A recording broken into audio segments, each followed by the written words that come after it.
Hey everybody, basically it's Frank talking to you from my office here at Kaluna, my house. Basically I have a tree house that basically serves as my office, which I'm calling you from. And welcome to Kaluna. I hope you enjoyed the video coming up to here. Basically that's the entrance to our house and the big sign and coming in, and you can see that we're seeing some beautiful colors right now, it being autumn here. Basically, Gerard Smitty asked for me to do a video for you guys to talk about one of the toughest projects that I've ever had to sell or get involved with. And just give a little background of what I experienced in regards to that project. And so started thinking about all the different projects, and I came up with a project that we all know. Basically, it was a Honeywell project that we got in South Bend, Indiana. It was in 2004.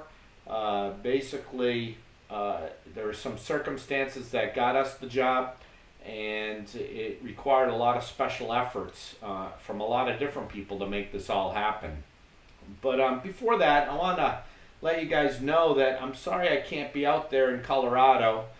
You guys please enjoy the area and things, and please enjoy your next 3 to 4 days. I know you guys will have some good intense discussions, really trying to take a look at our projections for 2018, get some ideas and strategies together in regards to how we're going to go ahead and conquer our objectives for 2018. Obviously, we'd like to see growth in all the areas.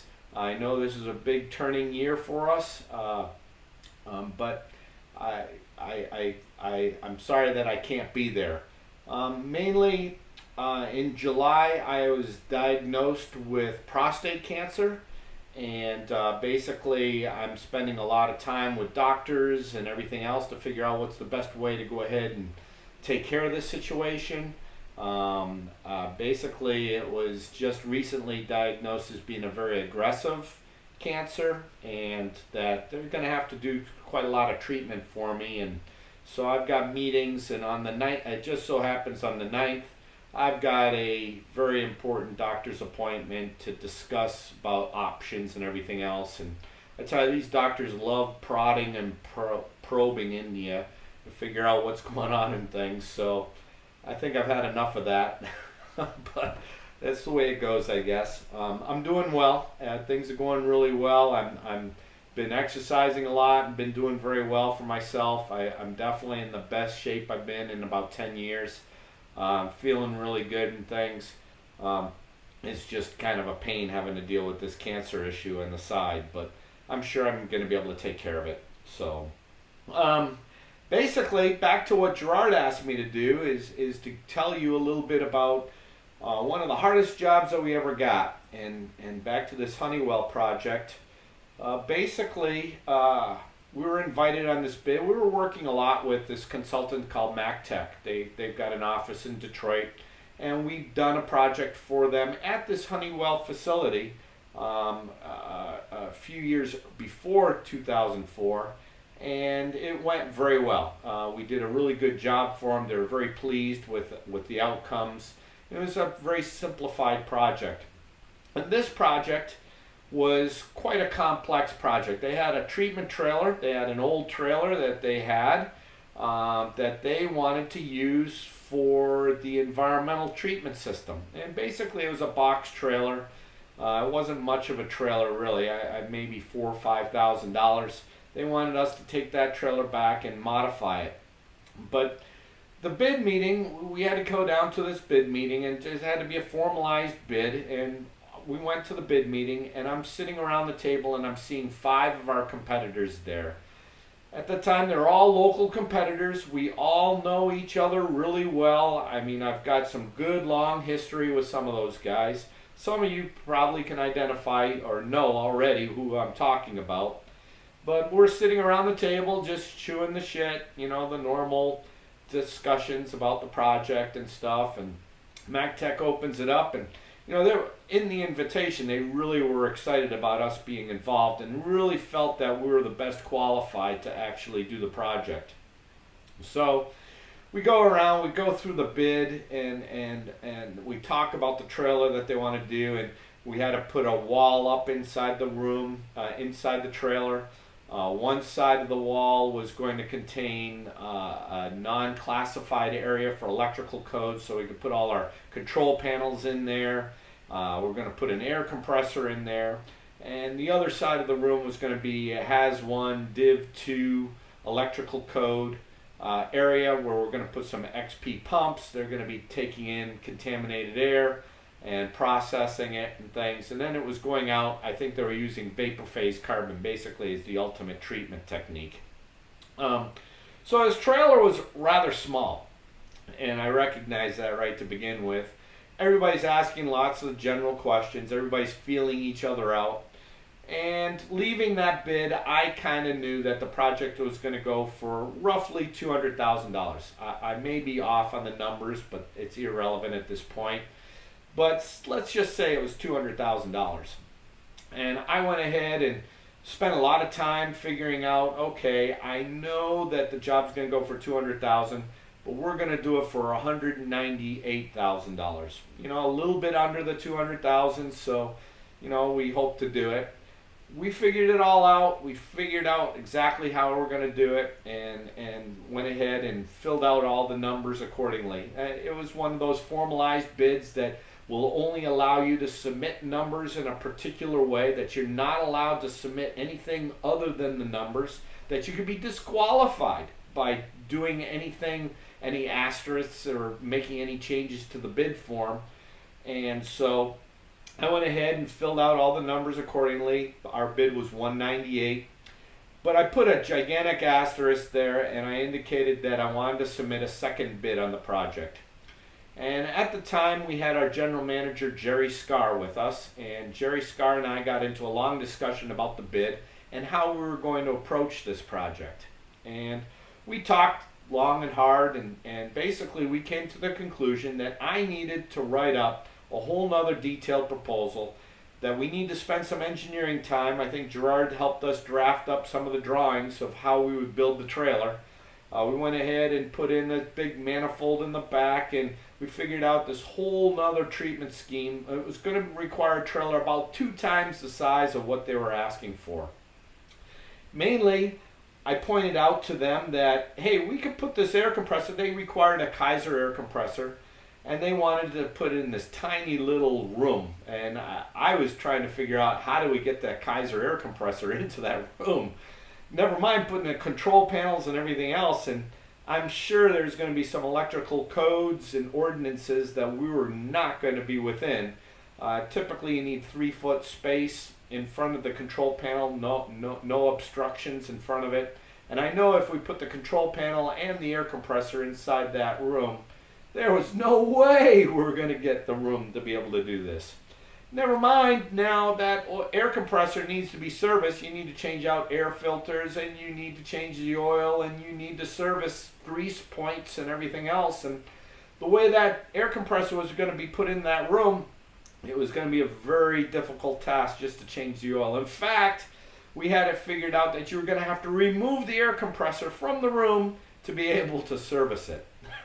So basically, we went ahead and recommended that the room that we were building, the larger size trailer, was allowing you to be able to change the oil relatively easily. You're able to change air filters easily. The control panel, there was plenty of space in front of the control panel. Definitely met all specifications and things.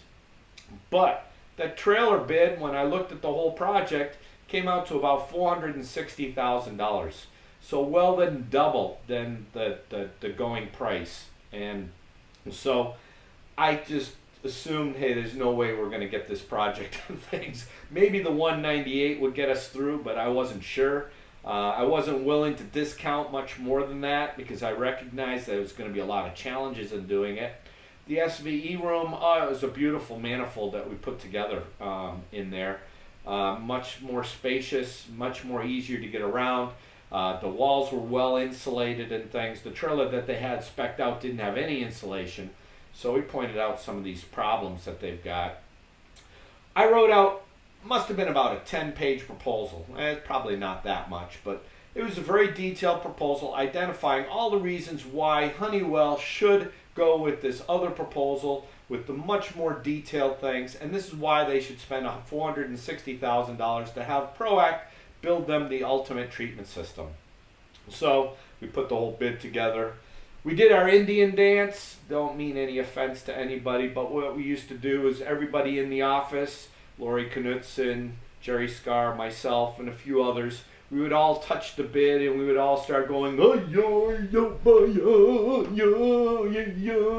doing all the blessings that we could to give good kudos to that bid that we knew we were going to open up and we would be sending away. So we went ahead and did that, submitted the bid. Drawings were beautiful. Everything was really beautiful regarding the second proposal I submitted. That was just an asterisk on that proposal. We submitted it and I forgot about the project. Basically a couple weeks went by, didn't hear much of anything. Called on it, didn't hear much of anything. Anyways, I was a road warrior then. I was doing a lot of traveling and I was out in New Jersey doing some work out there. And it was a Friday morning or afternoon and I'm starting to head back, and driving back from New Jersey, the turnpike, the Pennsylvania Turnpike was our standard way of getting back, and I'm driving through the hills of Pennsylvania and I get this call, and the gentleman on the other end of the call explains that he's the environmental director for Honeywell, and he was calling regarding that South Bend, Indiana project, and he wanted to talk to me about that bid that we submitted. And he stated, I recognize that you did not follow the protocol and that you had a big asterisk regarding your number and that you submitted a whole second proposal that with your bid in regards to it. And he informed me right then and there that our $198,000 was not the low bid. The low bid was about $186, so we were still 12 grand shy. And I recognize that the customer, that the bidder that did bid 186, they could probably do it for that, but they weren't going to make much money. At least in my opinion, they're not going to make much money. He informed me that he was very intrigued about our second proposal, the $460,000 bid. And he wanted to know, why did I submit that bid? And I went ahead and said, I went through this whole bid and I recognize what you guys are trying to do and what you wanted to accomplish. And I recognize all the things that we would need to do to try to really win the project. And I recognize that whoever the technician was that had to change the oil on that air compressor or had to service anything in that treatment trailer, they were going to hate it. We had it that, it was just going to be very difficult to do.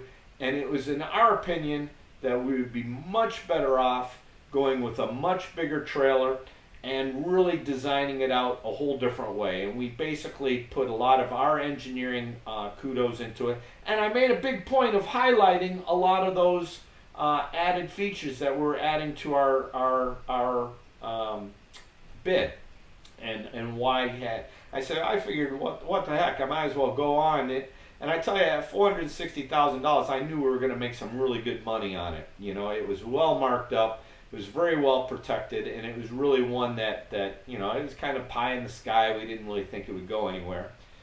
So the guy tells me right then and there, he says, Frank, I want you to know that we are going to hire you for that higher dollar amount for that treatment system. We're going to go $460,000. We want you to build that trailer. And he thanked me for submitting that second bid, and he recognized that it was way out of the realm of the normal on it and things that we're thinking outside the box. And we won the project. We did the project. It was a very successful job. The treatment trailer's still working for him down there in South Bend. I've heard some very good things. A very pleased customer with it. And I look back now and I say, well, what is it about that job that made us win it? And really what it was is that we're looking at that project from outside the box. We weren't looking at it with the idea of trying to win the bid and figuring out the best way to try to to win the bid, we actually took a look at the whole objective of what Honeywell and AECOM was trying to accomplish and put together a proposal that would really do what they were trying to do. And with that, it was something that we built proudly. We went ahead and put in a really beautiful system and things for the client. And by all means, at the end of the day, we did it. We came in with a very nice project. It took a lot of hard effort, a lot of extra time. I mean, it was easy. I had the numbers within a couple of days of going to that bid meeting. But for me to write up that whole bid proposal, that took a lot of time and effort, especially writing out all the details and all the associated things that I was concerned about to make sure that we had in writing what it is that we were doing. I had it very well highlighted where the additional costs were going to be, and I put a lot of time and effort into it and things, with a lot of added discussions with MacTech to kind of help cushion the bid, to let them know what I'm thinking of doing and the whole 9 yards. And it took a lot of extra effort. Gerard, I know, spent several hours doing the drawings and things. That was not called for, but we felt that the only way we're going to win this bid if we really let them know what it's going to take to win this bid. So we went ahead and put that extra effort into this project, and it was successful because of all that added extra work and things in regards to it. It's something that we're proud of. We made some good money, but it really made me realize one big thing. Customers are willing to pay for value in regards to it. What it is in our job as being salespeople is to sell that value. If we're just going to submit the bid at $460,000 without explaining to the customer why, what's the difference between our 198 bid and our 460, obviously we would have lost the job. It took a lot of effort and extra efforts to really help define and exactly what we got to do. In this day and age, it's even harder. I mean, it's very difficult to do that. We must differentiate ourselves from everybody else in regards to it. We must let them know how we're carrying our values to winning this project. And that's what we need to do, guys. That's what we need to do. It requires a lot of hard work. It requires you being accountable. It requires you having a lot of